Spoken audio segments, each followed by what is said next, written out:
What's up, everybody? Cam&Cris. Chris and Back Cam, again. back again. This time we got a this is a PayPal. It's a PayPal request. Shout out to Chucks on the PayPal. He Thank said you, we need to thank check you. out this the story of L'A Capone, Okay, and maybe we'll understand a little bit more about his story. maybe. I got too much glare on my glass. I don't like doing this in my glasses, but okay. All right, let's go. Let's go. Thank you, Chucks, for that. Thank you. Yes, please send Y'all more. like and subscribe, Like and please. subscribe. Send more cash.app. And talents PayPal. before he was tragically All murdered that. in 2013. Let's go. Tragically murdered in 2013. Let's get into his come up and career. L'A Capone was born and raised in the south side of Chicago. His parents split when he was young, and he mostly lived with his mom and four sisters in Chicago. Even as a kid, his family knew he was going to be special. He had a natural charm and sense of humor that made everyone like him. He lived in Chicago until he was in middle school, and then briefly moved to Atlanta to live with his pops. His mom was worried about the violence in the south side, and didn't want to get LA sucked into the streets. In Atlanta, he went to school and met Lil Yachty. He and Yachty were cool with each other, and Yachty's maintained a relationship with LA's older brother. He was also friends with the former female rap group OMG Girls, which included Reginae Carter, Lil Wayne's daughter, and Zonique J. Lee Pullins, T.I.'s stepdaughter. So even in his early days, L'A Capone was cool with future stars. LA was an honor student in school. Hey, this is one of them situations where you be like, man, what if? You know what I'm saying? It's like, what if he'd have stayed in Atlanta? Yeah. Yeah, let's see how he got back. That's Yeah. right. What happened? And also played on the football team. But after his pops passed away, he moved back to Chicago no. and started getting into all the things his mom warned him about. That's when he started hanging around other dudes from the neighborhood and became affiliated with the 600 set of the Black Disciples. Around this time, he started carrying guns and was getting into fights almost every day. But this was also when he started taking rap seriously. He always had an interest in music and had been freestyling since he was a kid. But being around other dudes in the neighborhood who were rapping, like Lil Durk and Rondo No. 9, he started putting more effort into music. He first appeared in videos of rappers from 600 and eventually began dropping music on his own. He started making music under the name L'A Capone when he was 14. His rap name was a play on his initials, LA for Leonard Anderson, his real name. The Capone was a reference to the famous Chicago gangster, Al Capone. Early on, everyone knew that LA was going to blow up because of how popular and well liked he was in the hood. LA's first song was a feature on the track Grimy with Rondo No. 9 and King Bruce, produced by Lex Luger. Rondo was already building a buzz in the city with his Look at Rondo No. 9, Mohawk. I know. Crazy. hard flow and reputation in the streets. But as soon as LA hopped on the track with him, it was clear he also had the talent to make it far in the rap game. Together, it seemed like he and Rondo were on track to follow the same footsteps as Chief Keef and Lil Durk, who were quickly becoming the two biggest stars from Chicago. Part of their appeal was that they was living the life they talked about in their music. But that lifestyle also came with its consequences, and in September 2012, L'A Capone got shot for the first time. Fellow rapper Tay 600 was with him when it happened. According to Tay, they was hanging out on the block. Originally, they had guns on them, but it was so hot that day that they decided to leave them behind and walk from 600 to Front Street to link up with some of their homies. As they was walking, they saw one of their ops, but wasn't really paying attention. The dude went into a nearby corner store and shot at someone inside first. They heard the shot, but ain't know where it came from. The shooter then came out of the store and spotted them, so he upped his pole and started letting off shots. They all started to run, but LA got hit. They all tried to run in opposite directions to get away, but LA ended up running down the street to try to duck behind a car. He got shot in the leg, the exact place he would get hit a year later, which took his life. But getting shot ain't seemed to faze LA. By that point, they had been exposed to so much growing up in Chicago that they was becoming immune to violence. So LA made a quick recovery and got right back to what he was doing. He dropped his first solo track, Work, in 2012. The track did some good numbers for a debut song and showed how much potential he had as a rapper. But the track that really took off was the song Murder, which was released in early 2013. He followed up with the track So Loud, which also did major numbers and showed his versatility. LA was proving he was the entire package with cold bars, catchy melodies, and the swag of a superstar. He graduated high school in 2013. Even though he was an honor student with good grades, he didn't go to college, but instead put all his focus into his rap career.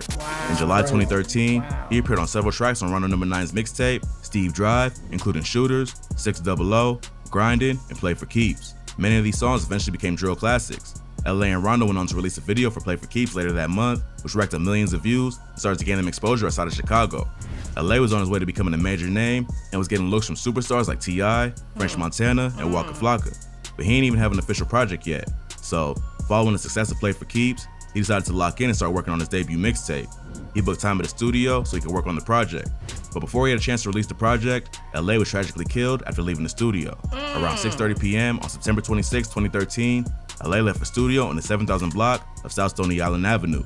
He walked down the alley to get into a car and was confronted by rival gang members who ended up firing several shots, hitting him in the thigh and lower back. LA's homie JB Bin Laden was with him at the studio right before he was killed, but he decided to walk home in a different direction.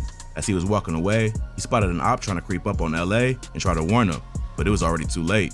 LA tried to run away, but ended up collapsing and had to be rushed to the hospital. He was still alive when he was brought to the hospital and had to undergo emergency surgery.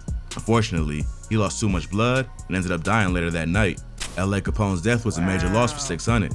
Everybody thought he would be the next superstar to blow up from Chicago and put the whole hood on the map. But after he was killed, the whole 600 set started to fall apart. Only a few months after LA was killed, Rondo and another member of 600 named C-Day got arrested for the murder of a cab driver named Javon Boyd. They'd eventually be found guilty of that murder and sentenced to 38 and 39 years in prison. During the trial, rumors started going around that Tay 600 snitched because he was with him that night. Years later, official paperwork was released that claimed he never actually cooperated with authorities. But by that point, his reputation was damaged, as well as his relationships with other members of 600. Wait, so they thought Tay 600 snitched, but he didn't. Paperwork said he didn't. But I think they also thought that the cab driver backdoor, or somehow the cab driver had something to do with LA getting killed. Oh, that's why they killed thought? the cab driver. That's what I'm thinking. Y'all let me know if I'm wrong, because I'll be wrong and people be like, that ain't what happened. Well, how'd he get involved? Why was he the ride that he was about to get into? Like, the car he was about to get into, they say he was being picked up from the studio. He's about to get into a car in the alley when he got confronted. So was it a cab? I mean, what? I don't understand. How did the cab driver get involved? I don't know. Okay. Y'all let us know. So, I mean, he telling a story, but he not getting into stuff. Yeah. LA's death was the beginning of the end for 600. About a year after he was killed, 3 men were arrested in connection with his murder. Police identified Saki Hardy Johnson and Michael Mays as the killers. A third suspect, named Miko Buchanan, was also arrested for driving a tail car, meant to protect the other car with the killer inside it. Johnson was sentenced to 60 years in prison, Mays was sentenced to 24 years, and Buchanan was sentenced to 45 years. LA's killers had ties to 051 Money Gang, a set of the Mickey Cobras, who are known to be for 600. Saki Hardy Johnson, aka Lil Mick, was allegedly the one who shot LA, and the other 2 were accomplices. Police tied him to the murder after arresting Michael Mays, aka Rockhead, for a gun charge. He thought he could beat the case by telling them what he knew about his involvement in the L'A Capone murder, but he ended up getting way more time than he would have if he just took the original charge. Rockhead implicated Lil Mick as a shooter and Miko as an accomplice. By the end of the investigation, they all ended up snitching on each other and confessed their involvement to the police to avoid getting life in prison. 051 Money Gang and 600 had been beefing for several years. LA's murder was rumored to be retaliation for the murder of a 14-year-old member of 051 Money Gang named Fats or Fathead. Fats was killed on June 22nd, 2012 while walking with his cousin to a corner store. A van drove past him while they was walking, then minutes later, a hooded gunman snuck up behind them and killed Fats. It's said that 600 was responsible for the death of Fats. It's also been said that LA may have been in the van at the time of the murder. But even if he wasn't involved, LA was a well-known member of 600 and would have been a major target for ops from rival gangs. Separate Myself, the mixtape that LA was working on at the time of his death, was eventually released in 2014.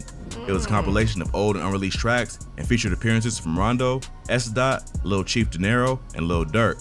The final track on the album, Brothers, was the last verse he recorded right before he was killed. L'A Capone's death was not only a major loss to 600, but the entire Chicago drill scene. He had a natural talent and energy that made everybody love him.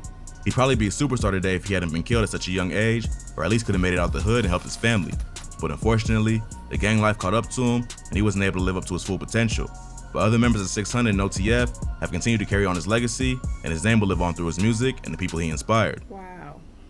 L'A Capone. Wow. So he almost was gone till the father passed. He had to go back. But at least he was an honor student. He was in school. He graduated. That's what I said. I said on the other video, he seemed like somebody that shouldn't have been. Yeah. He just seemed like a good kid, just But caught up in the wrong place. yeah. Because, some people love that. But he just, some people just product of the environment. Yeah, that's what I'm saying. If he would have been able to stay away. Stay in Atlanta. He would have probably blew up in Atlanta. He was already dealing around people who was in the music industry. So, that's a shame. Crazy. That's sad. Now, that's a sad one because he came back. He probably, he was fighting every day. He probably had to get in somebody's, click up with somebody. You know how that go. Man, I'm just saying. I know you people grow up don't have over there, to. You 600. Well, then same thing. I'm just saying. How it is. But if you But he reps it like he was 600. Ain't yeah. Oh, I just live over there. Yeah, man. I mean so. Hey. But now they think he had something to do with another murder. I didn't know that either. Facts. And he was actually leaving the studio when he got killed. He wasn't even. Right, no, that's when you get caught, when you not paying attention. When you ready, it never happen. Right when you like, oh, I'm finna go ahead to the crib. Yeah, that was a sad one. That's messed up. But good one. Yeah, that was a good one. We just shout out to Chucks for that one. Thank you. Yep, thank you. And y'all like and subscribe. Y'all thank y'all for watching. Yep. And send more more else? Cash Apps, PayPal's for us to do. All that.